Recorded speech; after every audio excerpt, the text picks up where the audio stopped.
Oke, Assalamualaikum warahmatullahi wabarakatuh. Perkenalkan, nama saya Heru Anggara. Di sini saya akan mempresentasikan materi mengenai e-commerce, dan di sini saya memberi judulnya Memahami Dunia E-commerce. Pertama-tama saya akan, apa sih pengertian dari e-commerce itu? Apa sih itu e-commerce? E-commerce adalah kegiatan jual beli barang atau jasa yang dilakukan secara elektronik, terutama melalui internet. Transaksi dilakukan secara online, mulai dari penelusuran produk, pembayaran, hingga pengiriman dari produk tersebut. Lalu, apa sih jenis-jenis e-commerce? Jenis-jenis e-commerce itu ada B2C, B2B, maupun C2C. B2C adalah bisnis to consumer. Jadi, perusahaan menjual produknya langsung ke konsumen. Misalnya seperti Shopee, Tokopedia, Lazada, Blibli, dan masih banyak lagi. Lalu ada juga B2B. B2B atau business to business, yaitu perusahaan yang menjual produk atau jasa mereka ke perusahaan lain, misal platform grosir online dan semacamnya.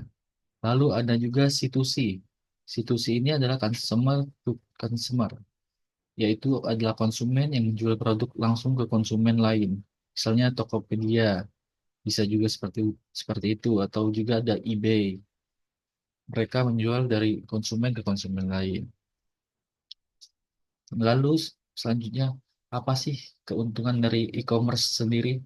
Jadi adapun keuntungan dari e-commerce itu jangkauan pasar yang luas, menjangkau konsumen di seluruh dunia.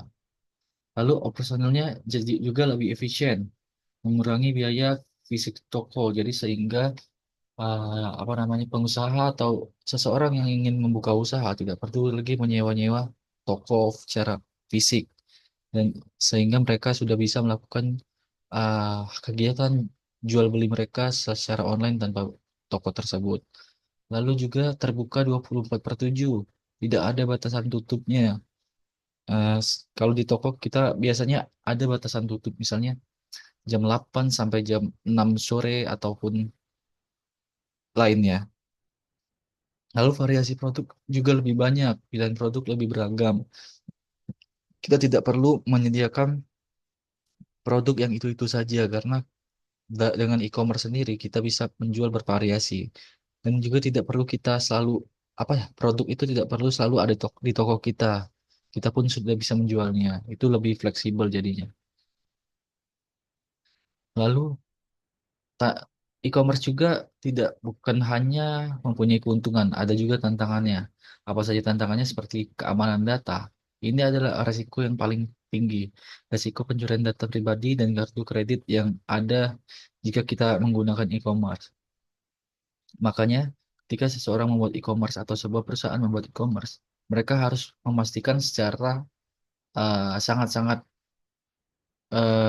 baik lah, agar keamanan data itu bisa terjaga dengan baik.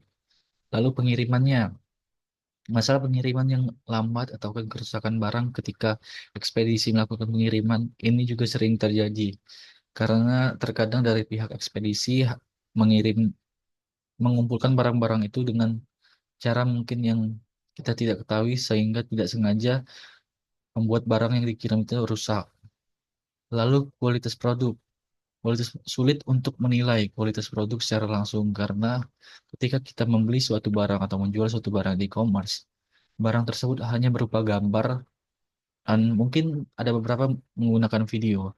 Namun kita tidak bisa menilai kualitas produk tersebut dengan hanya visualisasi gambar atau video itu saja.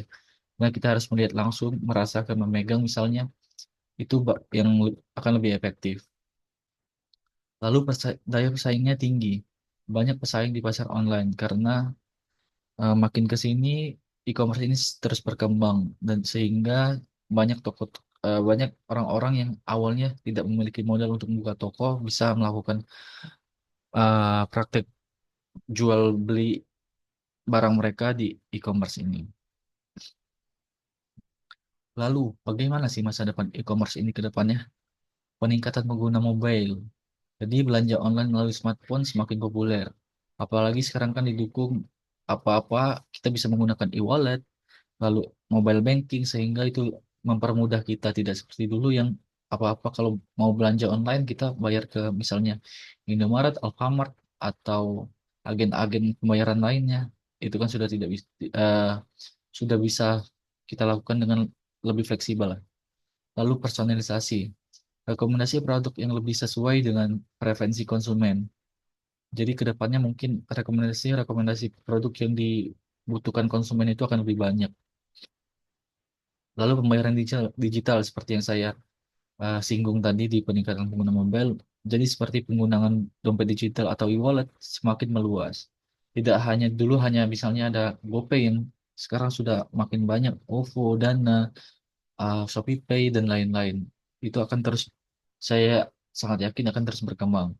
Lalu e-commerce sosial, integrasi antara media sosial dan e-commerce yang terus berkembang. Seperti misalnya Tokopedia dan TikTok. Itu kan salah satu integrasi media sosial dan e-commerce yang saya saya rasa itu sangat-sangat apa ya? Sangat-sangat sesuatu yang sangat-sangat efisien karena orang-orang ketika melakukan scroll di TikTok dan melihat barang belanjaan yang mereka inginkan, mereka bisa langsung klik lalu diarahkan ke produk e-commerce tersebut sehingga lebih efisien. Baik, mungkin itu saja materi presentasi yang bisa saya sampaikan. Bila ada salah kata ataupun perbuatan saya mohon maaf. Saya akhiri di sini. Terima kasih. Assalamualaikum warahmatullahi wabarakatuh.